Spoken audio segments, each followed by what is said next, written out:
En esta temporada de Historias detrás de la historia, hablaremos de personajes que de alguna manera cambiaron el mundo, por su fuerza, por la guerra, por la violencia, pero también por la paz.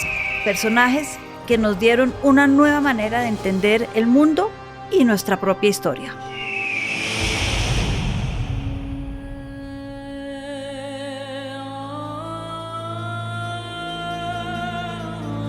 En este primer episodio de esta temporada de grandes personajes que cambiaron e impactaron nuestra historia, hablaremos de un gran guerrero. Conquistó casi la totalidad del mundo conocido en su momento. Era un personaje de Macedonia, o como lo conocemos hoy en día, Grecia, y llevó su imperio hasta la India, del Mediterráneo al Océano Índico, y lo hizo todo increíble en 13 años, cuando todavía la mayoría de los recorridos se hacían a pie o a galope, a caballo. Es decir, vamos a hablar de Alejandro Magno, el gran conquistador.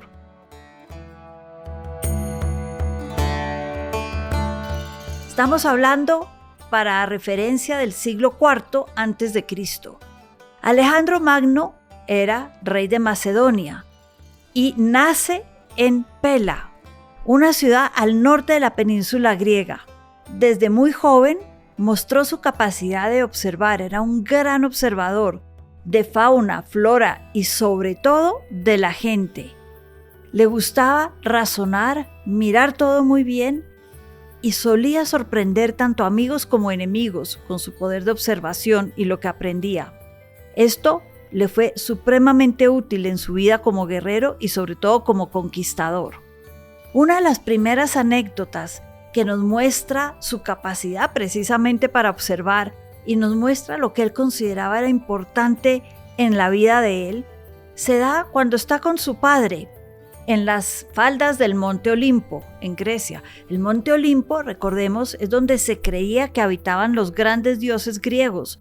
Sobre todo era la casa de Zeus, el gran dios, el dios de los dioses.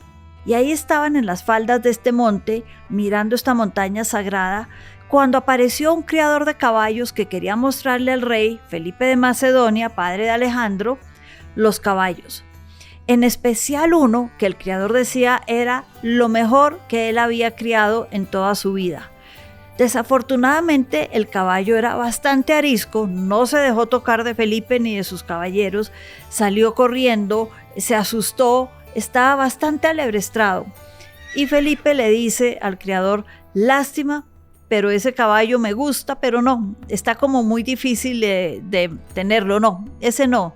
A lo cual Alejandro se voltea y le dice: padre, estás perdiendo un gran animal, ¿solo porque no tienes el coraje para montarlo?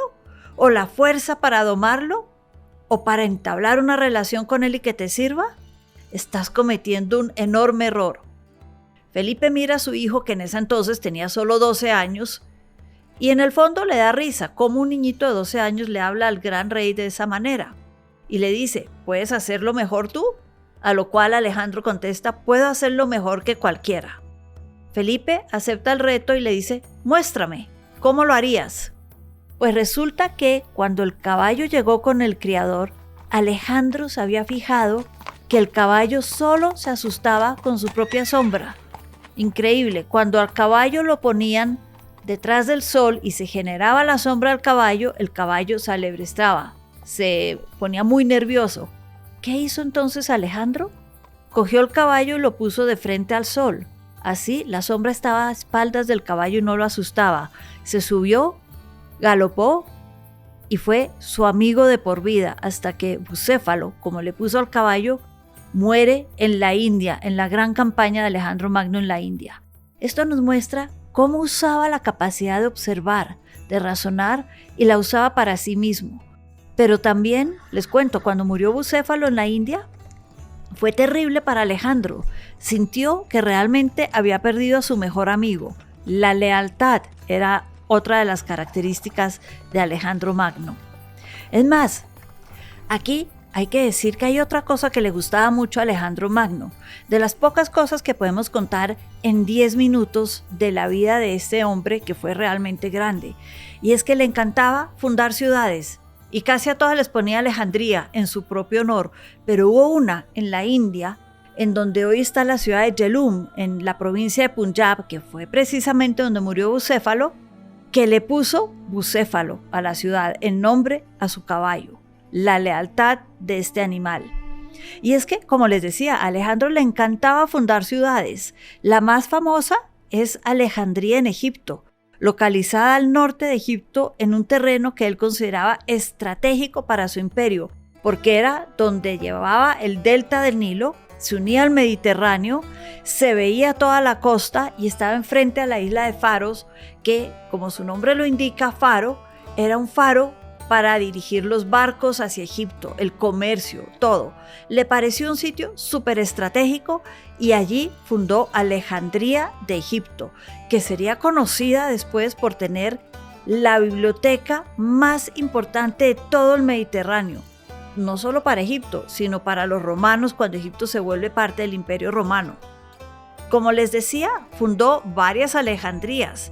Está Alejandría de Ariana, en lo que hoy es Afganistán, la ciudad que se conoce como Herat.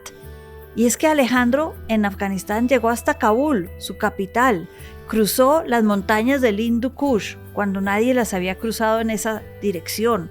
Son las montañas que separan Persia, hoy lo conocemos como Irán, de todo lo que es Pakistán, India, Uzbekistán, Tayikistán y Afganistán, es decir, la frontera de Irán con lo que llamamos Eurasia. Las cruzó Alejandro Magno. Y allí, en Tayikistán, por ejemplo, también fundó una Alejandría más. Y pasó por Samarcand, esa ciudad milenaria que después con la ruta de la seda se volvió famosa y se volvería clave para el comercio. Y es que Alejandro Magno fue precursor también de la globalización, fue precursor del comercio, aunque lo hizo por razones de dominio y poder, porque era un personaje que le gustaba mucho el poder, le gustaba sentirse importante. Otra ciudad en Afganistán, Alejandría en el Cáucaso y Alejandría de Aracosia, donde se fundaría después Kandahar, hoy la segunda ciudad más importante de Afganistán. Muchas ciudades que para él eran importantes, eran su legado, eran dejar su nombre, era como cuando uno escribe de pronto en pequeños lugares, por aquí pasé yo, aquí estuvo Alejandro Magno.